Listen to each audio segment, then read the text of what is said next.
Hi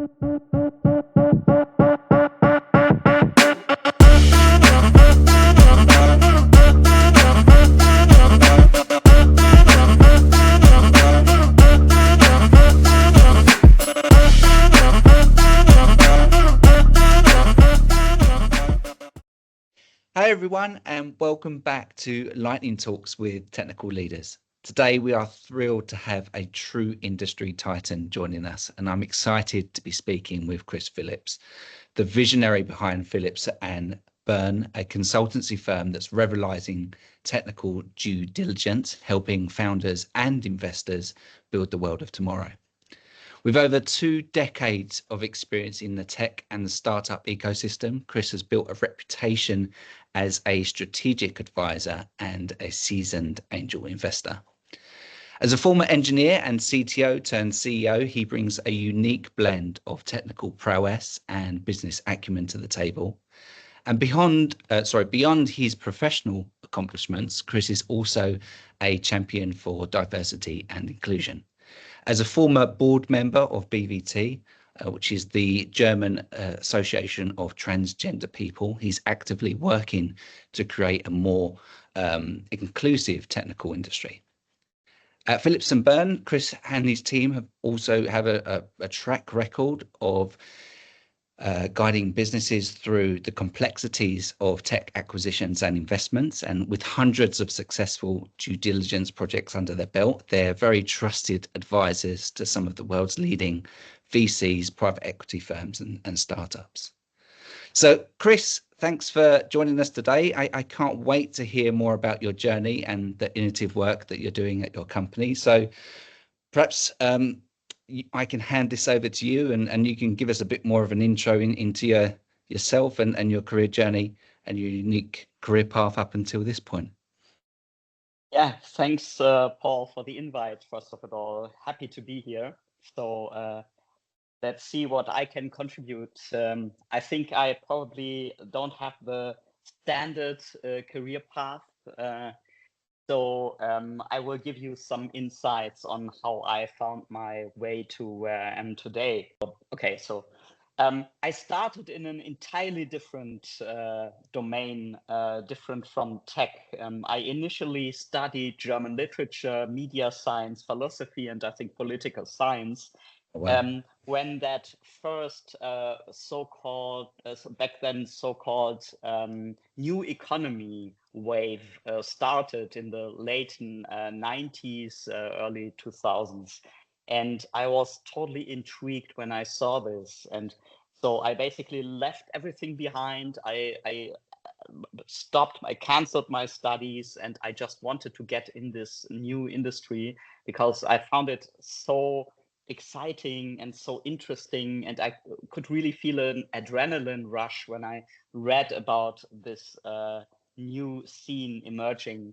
So I became a software developer because I didn't know exactly what else to do in order to find a spot there, and I found that also interesting. And then over the years, I turned into an intermediate or senior engineer, but still there was always a little bit of self-doubt. Am I really a good engineer? Aren't the others better, etc.? So kind of an imposter syndrome that is also well known in our industry. Eventually, I turned very early into someone being self-employed. I had back then a little web development agency. And I think that was important for shaping my customer perspective, that I still have always trying to focus on customers. What might customers want? But after a few years, I was a little bit fed up with that, and I wanted to return to that, not only e-commerce, but startup scene that I loved so dearly. So I moved to Berlin and got a job at StudiVZ, which was back then the biggest European social network, even before Facebook entered the European market. And that was quite a ride, and I enjoyed it a lot. Still friends with some of the StudiVZ colleagues back then. And that gave me a feeling of scale, and that feeling I will never forget, because back then it was the biggest traffic site in entire Germany, even before T-Online and everything. I mean, we had, even back then in 2007 or 8, we had like 300,000 database requests per second. We had billions of photos, so that was an entirely different scale. And from there, I made it into my first CTO position, which was at DailyDeal, which was kind of a competitor to Groupon. Back then, it was the fastest developing business model in mankind, in the history of mankind. So, and that probably really challenged my resilience, my stress resilience, because it was incredibly stressful. But it was also good for shaping my sense for competitive situations, because that was highly competitive. And of course, it was my first CTO position. So it was a challenge per se, learning all these new things and having an entirely different perspective compared to my head of and lead and development positions before. That's when I met you, right? When you were working. I think so. Yeah, I remember. Yes, I think so, because I was desperate for hiring engineers 24/7, basically. And from there, I realized, okay, I really love being a CTO, but I thought of me being more like a short-term person. So back then, nowadays, you have a lot of interim CTOs, fractional CTOs, but back then that was not necessarily a common thing in the startup scene. So I was one of the first formal interim CTOs, and I did that for 10 years while also doing consulting work by the side. And I learned a lot, not only in the mandates, but also in between the mandates, when I had time to reflect about it. Learned a lot about founders' perspective, investors, what their interests are. Got in touch with the first DDs, tech due diligence, but from the other side of the table, being a CTO, I had to endure a couple of very bad tech DDs and a few good ones, which was super interesting, which also led eventually to what I'm doing today, or we are doing today. I founded Philipps Byrne, as you already introed us, and I became the CEO myself, which was another change of perspective. I need to apologize to all the CEOs I have worked with in my entire life. Totally underestimated that role.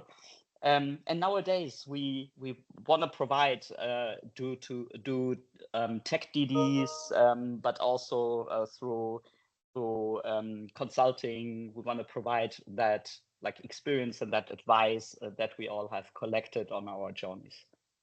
That's brilliant. And for everyone that doesn't know or is unfamiliar to tech DDs, what is the kind of sweet spot and the real value that you provide to a lot of your clients, and where is it necessary for people to consider working with you?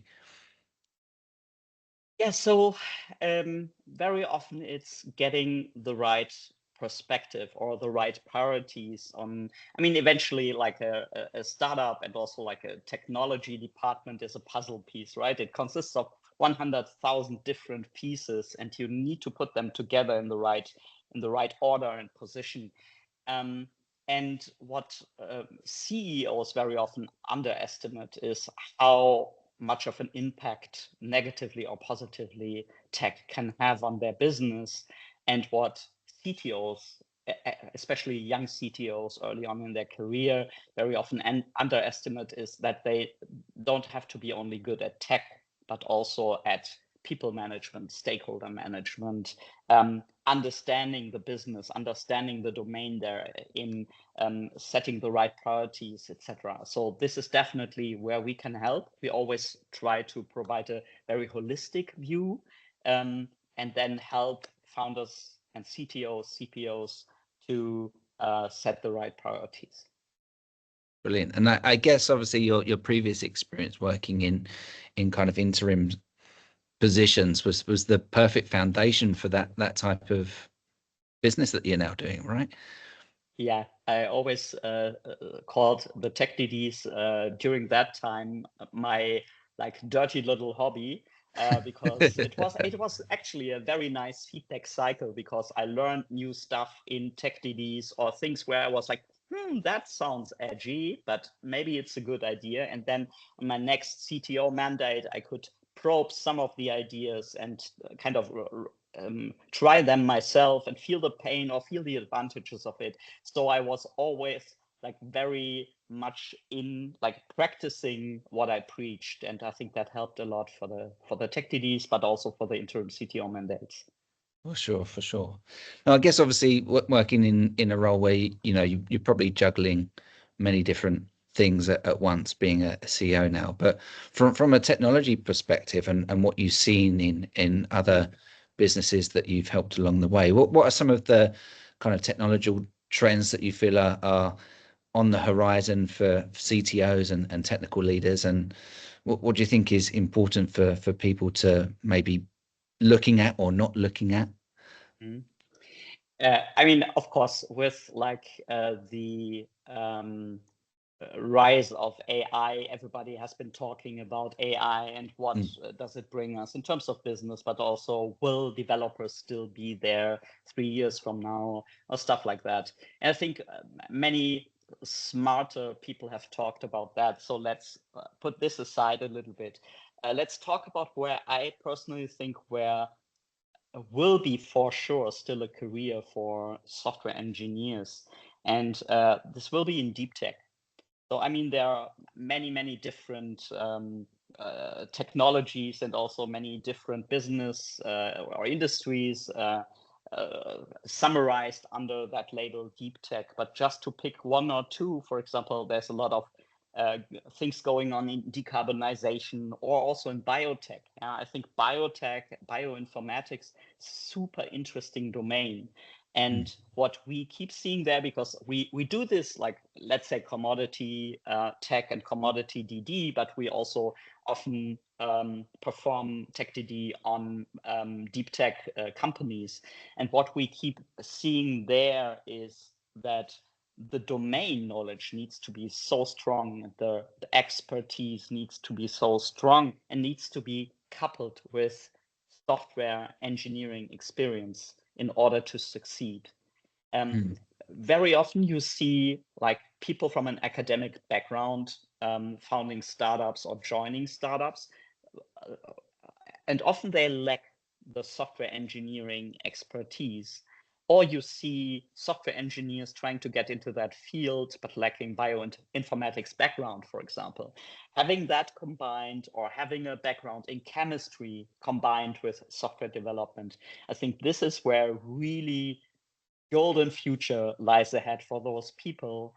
I think highly demanded, highly paid, super interesting stuff to work on, really innovative. So if I need to pick one technology trend I want to put people's focus on, then it's definitely that. Well, you heard it here first. That's super interesting. And I guess you've been in leadership roles for most of your professional life now.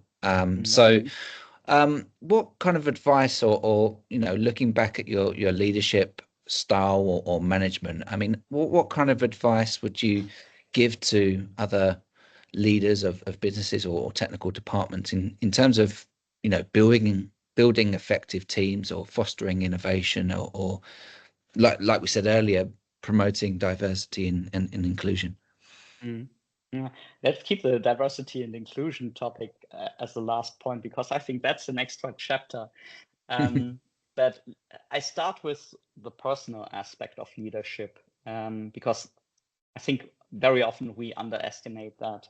Leadership always starts with yourself and is primarily about yourself. I just read an article about leadership recently, and unfortunately I forgot who the author was, but it was like, whatever baggage you have as a person, you will bring to your company or to your job and to your leadership role. If you have a trust issue as a human being, you will have a trust issue within your team, and so on and so on. And I think this is why it's always about like this know yourself principle when you wanna take a leadership role. That is the precondition. That's the conditio sine qua non. Without that, it will not work in the long run, or at least not well from my point of view. At least if you wanna lead authentically. That being said, I always can give the advice of reserving a lot of time for thinking, because as leaders, we are all busy as hell. True. And then very often we are totally caught up in that rat race. I know it from myself. I mean, I made the same mistake, although knowing it and advising CTOs on doing it in a certain way. As a CEO, I ran into the same mistake. By the way, whatever I say here, I say it not from a position of strength and perfectionism. I always say it from a position of very, very hard learning, basically, that I got with blood, sweat, and tears, and paid for with that. So yeah, so this space to think clearly, I think that is for me also something super important we always tend to forget, because then you really can set clear goals for yourself, but also for your team, set your priorities straight, establish working principles for you and your team, and also take the time to really understand the business and the market. That is also something we still see in the US and also in the UK, that CTOs are way more business savvy than the German CTO community, although that has improved a lot over the last couple of years, but still German CTOs, in my opinion, have to catch up with that. Why do you think that is? Do you think it's a culture thing, or is it just the way things are set up?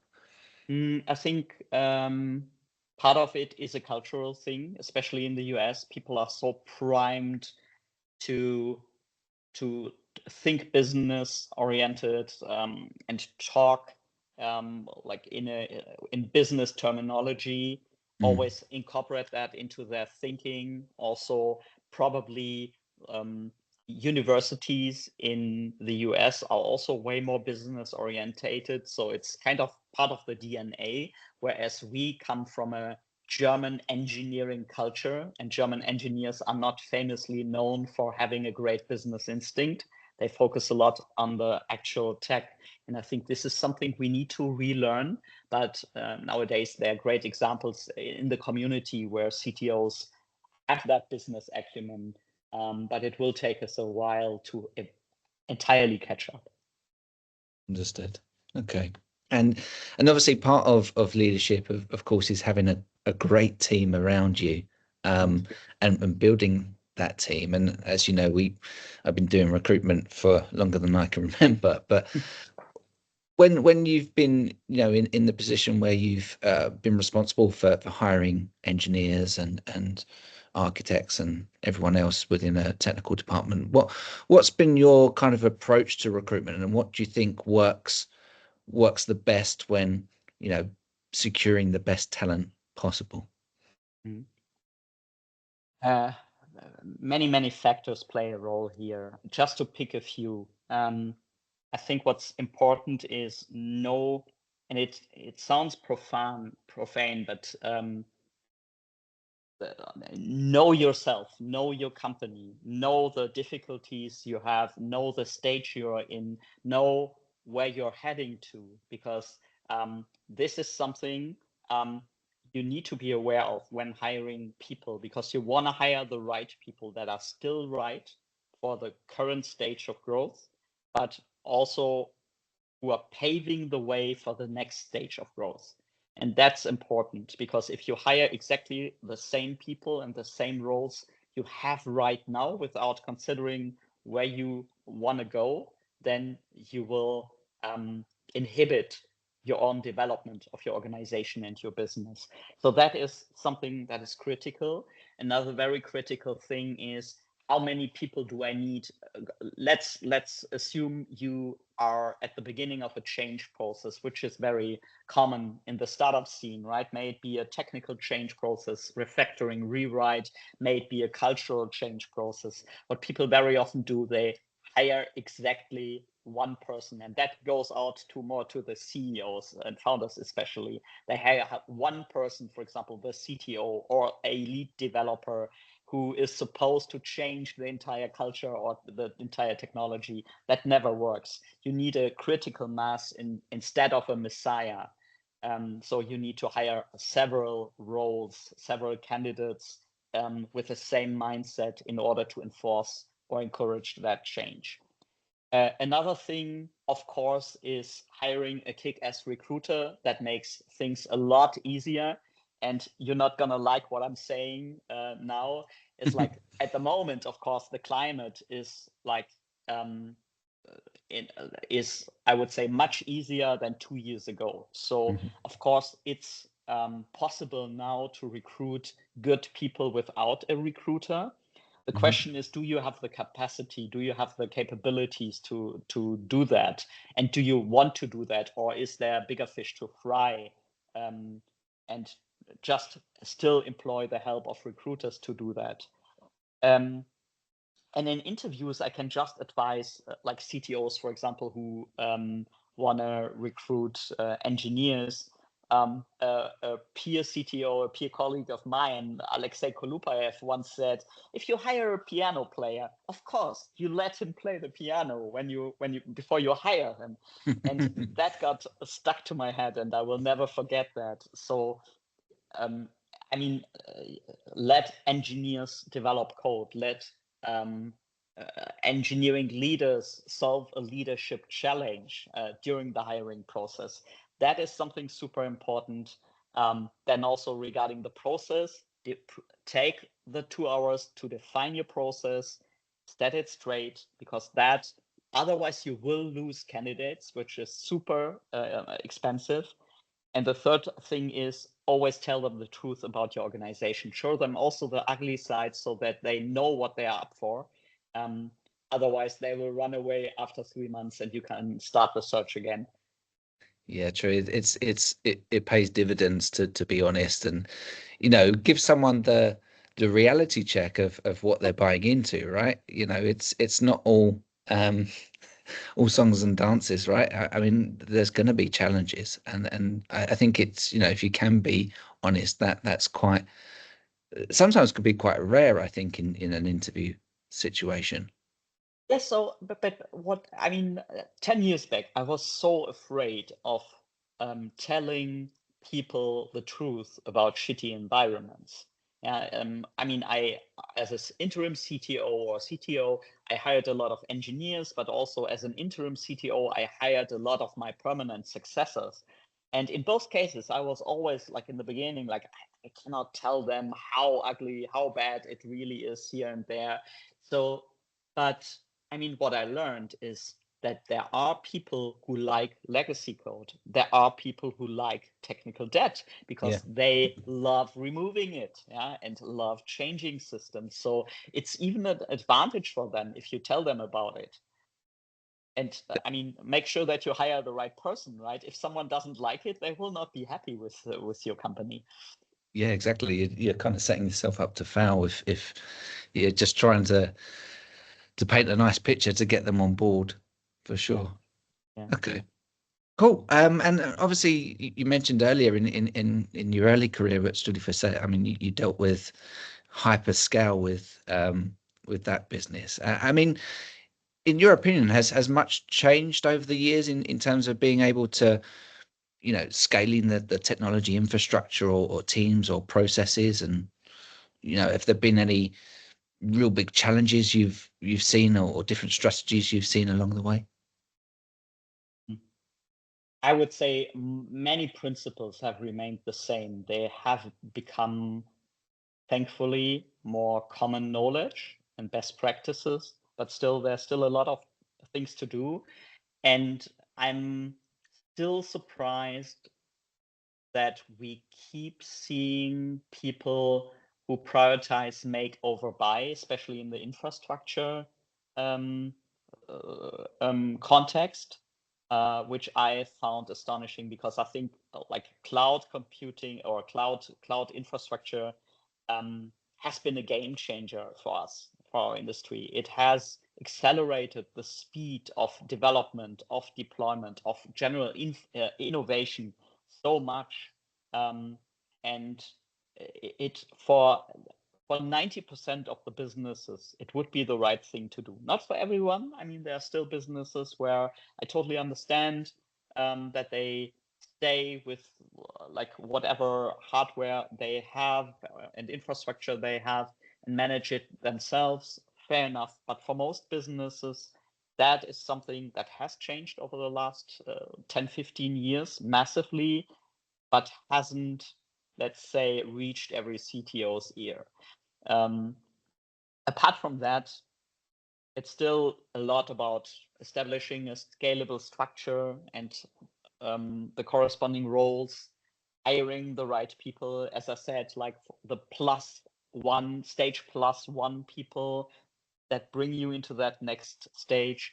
Also hire them sooner than you think you might need them.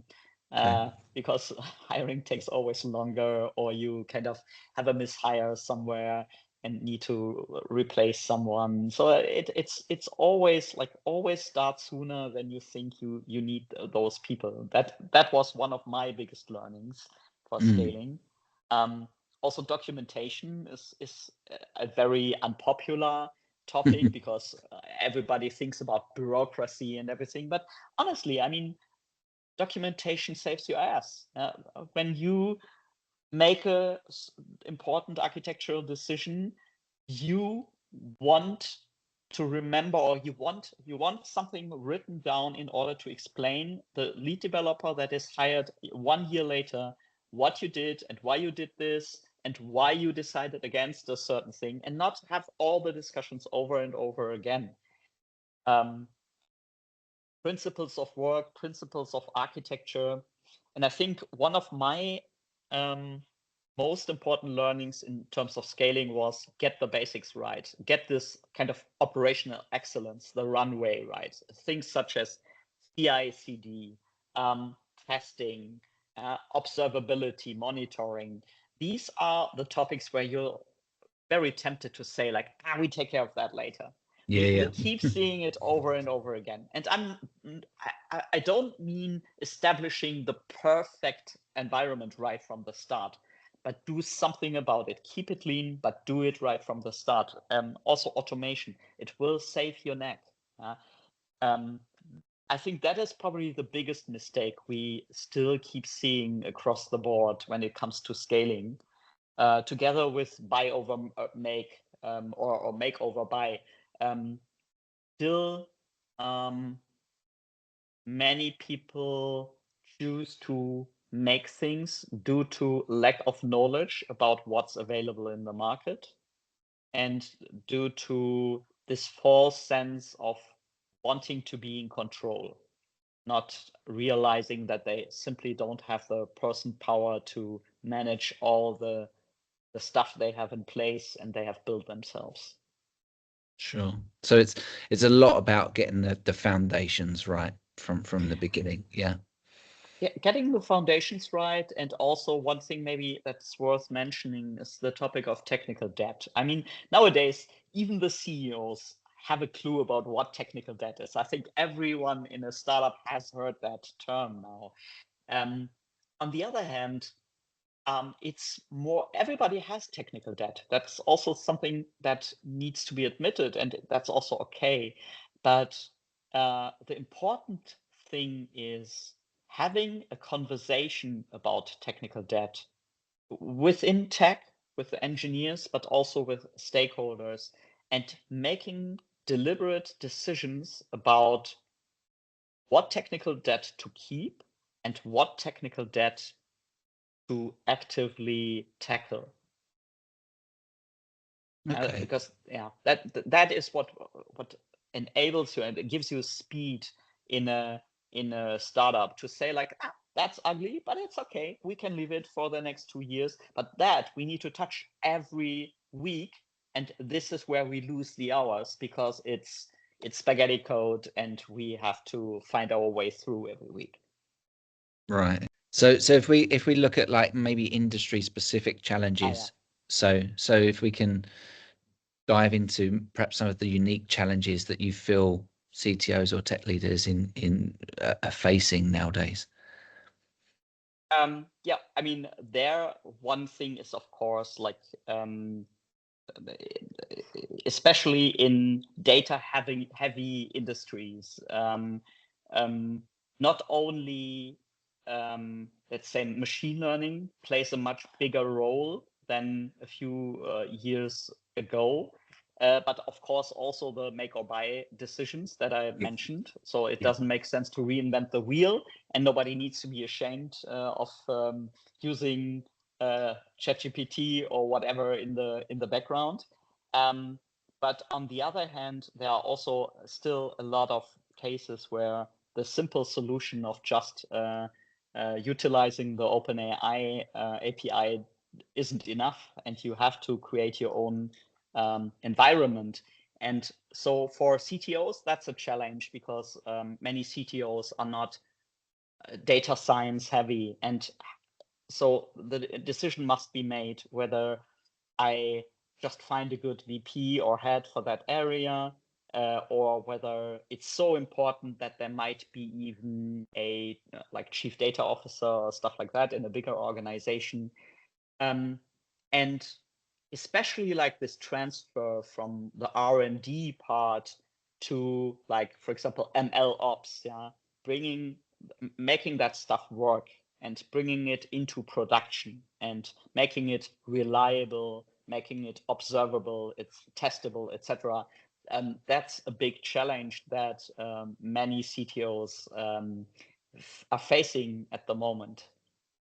Definitely. Okay. And I mean, one thing that I've seen in the news recently, obviously, is with the whole return to office situation that a lot of companies, I mean, Amazon announced that they're sending everyone back to the office 5 days a week. So, what kind of challenges do you see that leaders or technical leaders or even CEOs have with this kind of conundrum of work from home or come back to the office, and what's your kind of thoughts or personal opinions about it?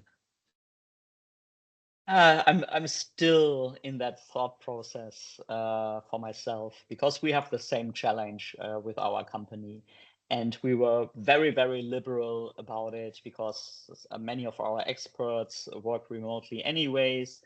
And with the core team, we naturally started becoming a remote first company in 2020. And I was fighting it for around a year or two that it happened, but eventually, with COVID still as it at its height, I lost that fight, and then I gave in and thought, maybe it's a good thing. But in retrospect, I would say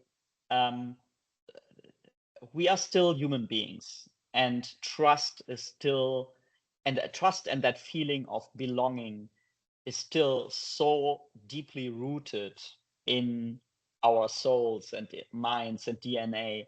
I don't want to say remote doesn't work. There are examples out there where it perfectly works. But for example, for my company, I would do it differently nowadays. So I would, if I could get back in time, I would have said, look, guys,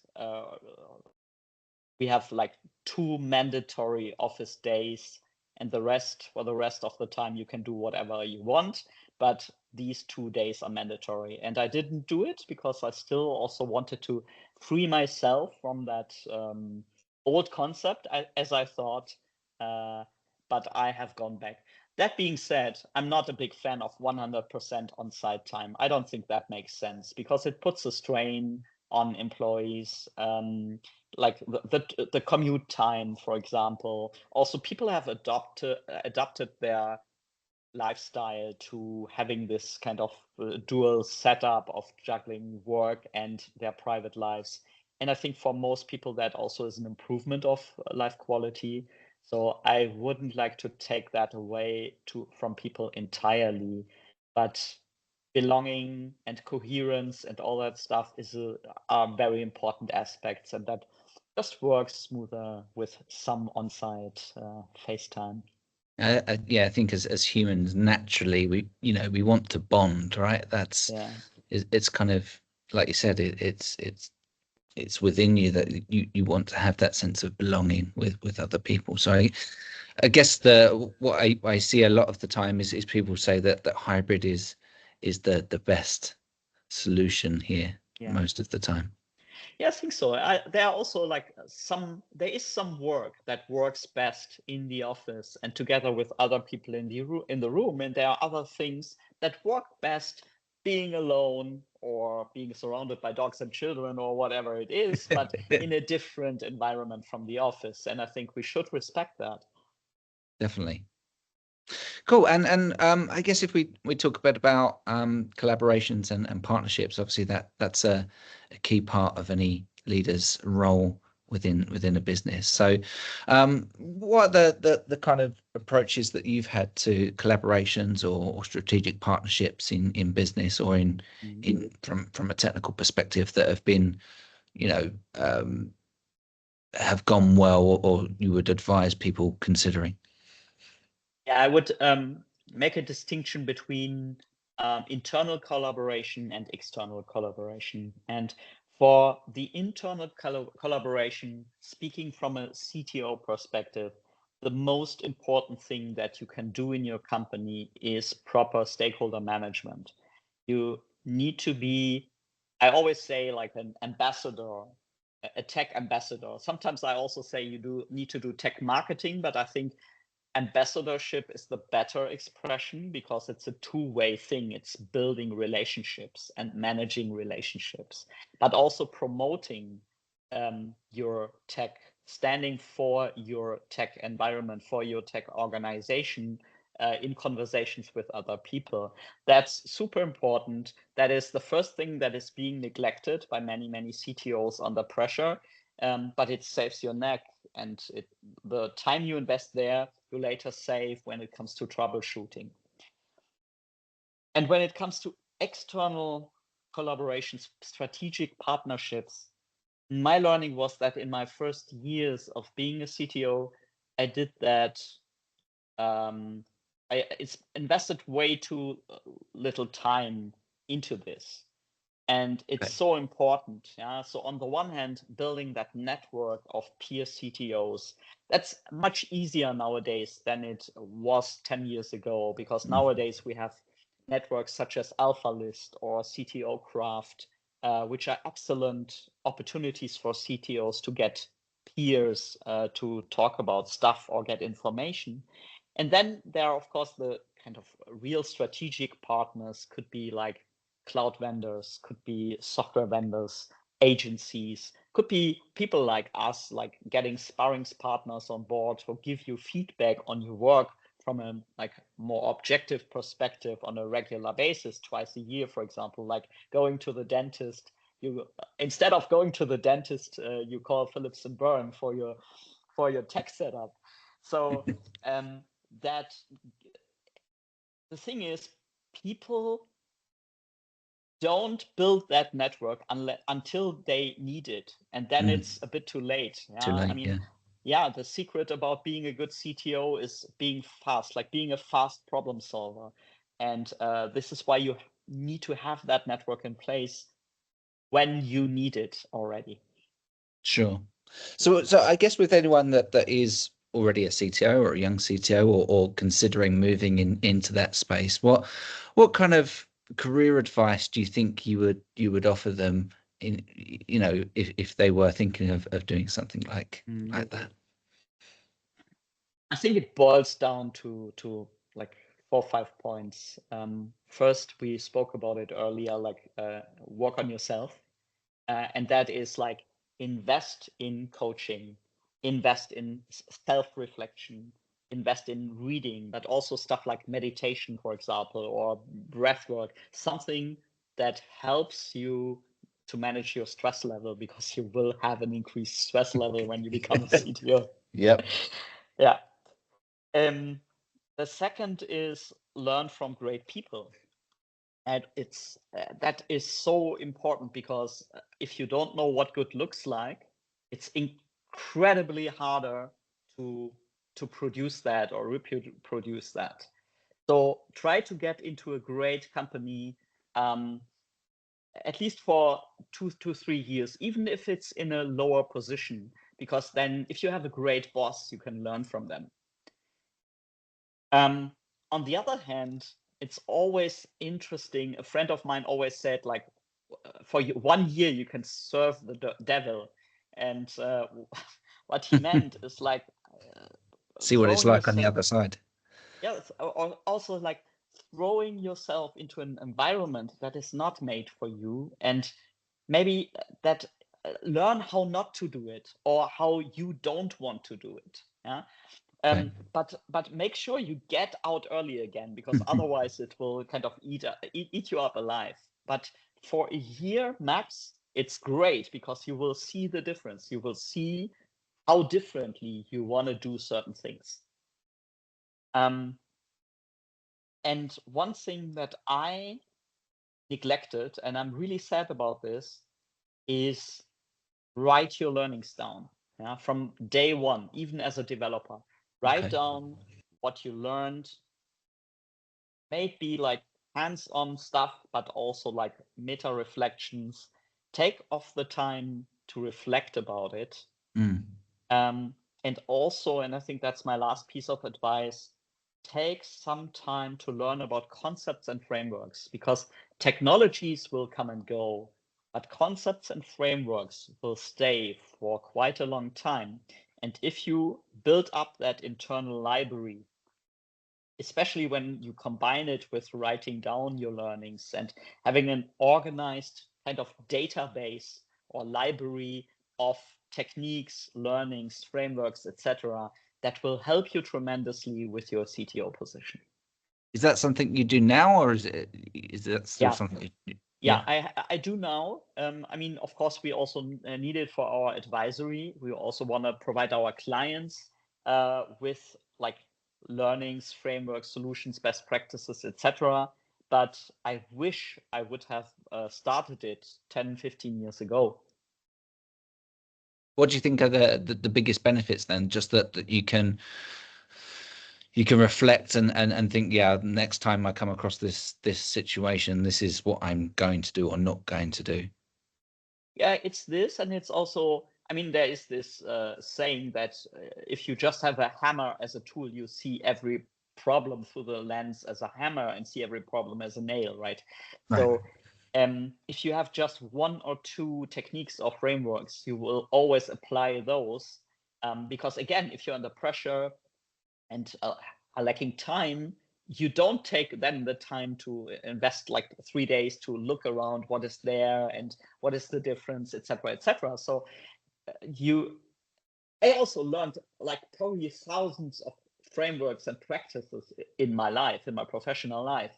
But what's important is having that structure, that internal structure, that library, to know where to find what and what are the 5 things I could apply here, and then picking which one suits you the best in that particular situation. Definitely. No, great advice. And I guess that kind of leads me into my next question is, I think you learn from your mistakes along the way. So what do you think were some of the biggest lessons that you learned in your career? Yeah, I think underestimating stakeholder management, underestimating the time I need to spend with my peers, especially on C-level. That was probably my biggest mistake, because I had CTO jobs where I was hustling to solve real problems, but nobody saw it. And I didn't take the time to properly communicate where we are at and why this is the case and why we are doing that. And I harmed not only myself, but also my entire team by not communicating it properly. Because I mean, then it's literally the black box that people very often talk about when they talk about tech.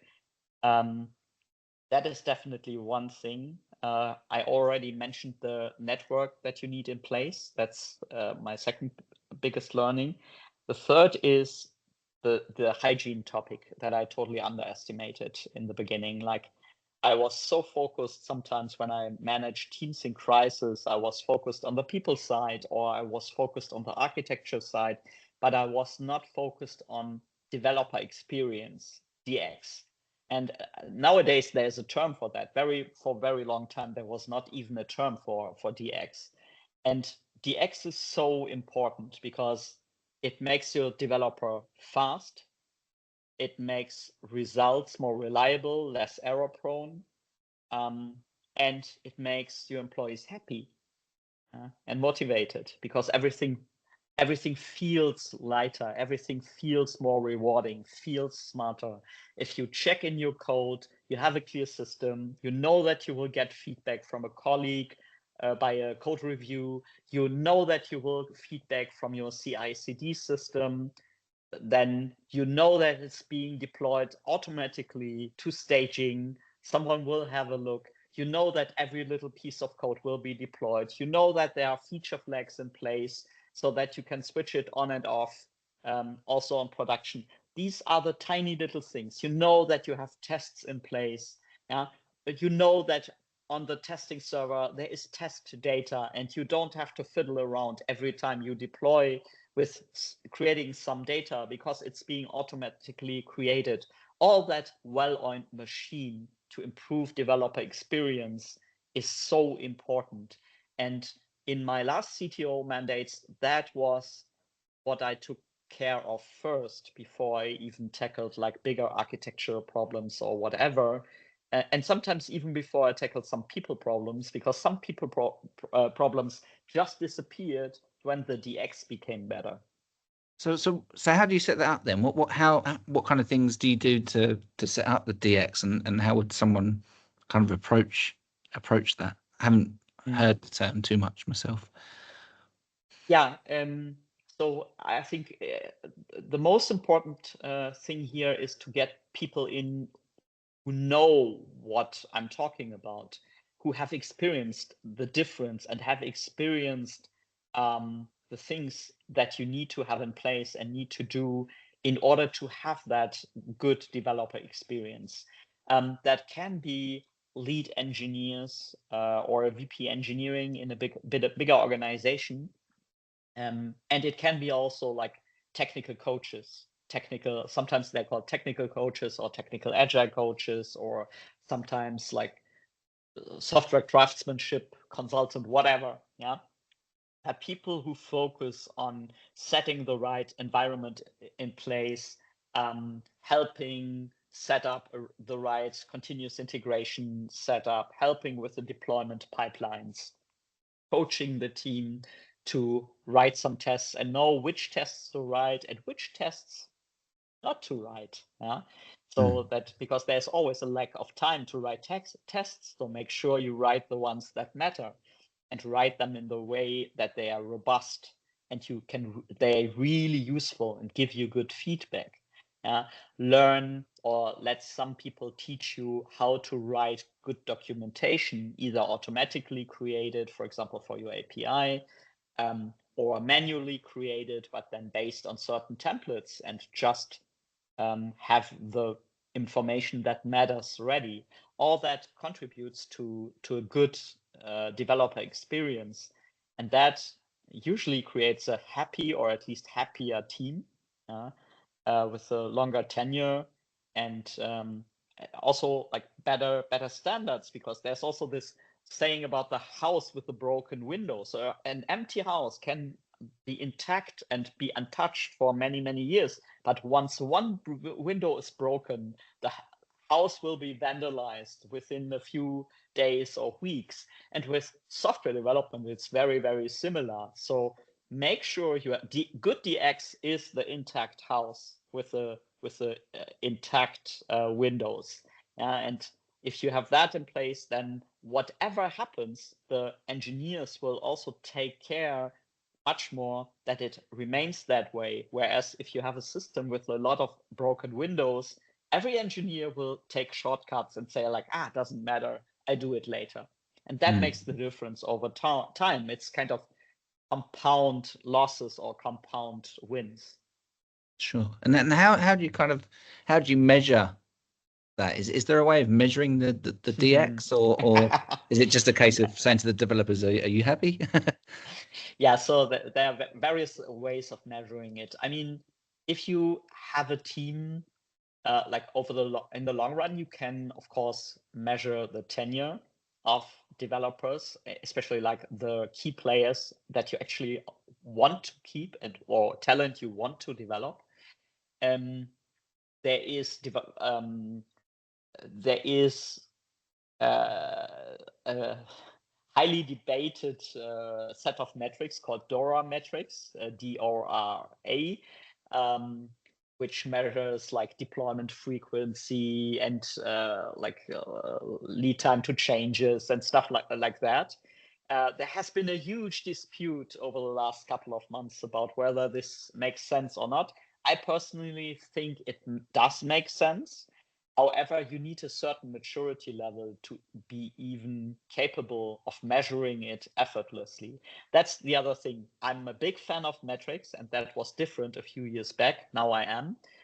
But metrics should be just a handful, at least depending on the maturity level, but especially when you start, just pick a handful of metrics, pick metrics with a real meaning, and make sure you can measure them effortlessly, because the moment it takes some effort to measure a metric, that metric is being abandoned. So, but I think deployment frequency, for example, or number of defects per deployment, stuff like that, that is already a very good indicator for good DX. Another is, for example, progress, like outcome, output in terms of roadmap. Yeah, how much business value can we ship within a certain amount of time? You can measure that in story points, but you could also like ask stakeholders. You could ask for stakeholder happiness, because stakeholders are happy if you ship a lot of well-working software, right? And last but not least, there's still the good old Spotify health check, which is a very simple questionnaire with a traffic light system and 13 to 16 or something dimensions, like pawns or players, and like something about the code and whether the work is fun and how deployments are, etc. So you could also ask on a regular basis, do the Spotify health check and see whether the trend goes up and your developers are happier. Awesome, super interesting. I guess that's something that we can also probably put a link into for people to have a look at as well. Yeah, absolutely. Cool. Well, look, Chris, I've stolen enough of your time, so it'd be great to wrap this up, and be great to know a little bit about you outside the realm of work. What's your kind of hobbies and interests, and what keeps you kind of motivated to work day to day? Yeah, so I always call it the little known fact game, and I play it very often with candidates in hiring reviews. Like, what is your little known fact that people usually don't know about you? So mine is that I spent 10 years of my life with a pack of foxhounds, 60 to 70 foxhounds. I know fox hunting in the UK was a big thing. In Germany, it was for many, many years already a sport on an artificial scent. No animal cruelty involved. So I trained those dogs. I fed the dogs. I played with them. I helped make how to say that, grow them and everything. I played with the puppies. I basically lived with the dogs for many, many years. So I think that has influenced me a lot as a person. And I have also my dog here. It's a Belgian Shepherd. I got her 5 months ago, and I love her already dearly. But she's a piece of work, I have to say. So if there are any Belgian Shepherd owners out there listening to this, please contact me. I'm always looking for peers, especially in Berlin, to go on walks together or something like that. So you just got the one dog now, then, Chris? Not a pack. I'm afraid it's the beginning of a new pack. Right. Next time I speak to you, you're going to have 3 more Belgian Shepherds. Probably, yes. Cool, Chris. Well, look, thanks again so much for your insights and wisdom. It was great to hear a lot about your journey and your background. And for everyone that's listening, obviously, if you like this video, hit the like button or the thumbs up. And also, if you want to drop a comment, please do so. There'll be links in this to Chris's business and also his personal portfolio. So if you're interested in getting in touch with Chris for his work as well, please do so. But Chris, thanks again, and we'll see you all soon. Thanks a lot, Paul, for having me. Bye. You're welcome. Bye.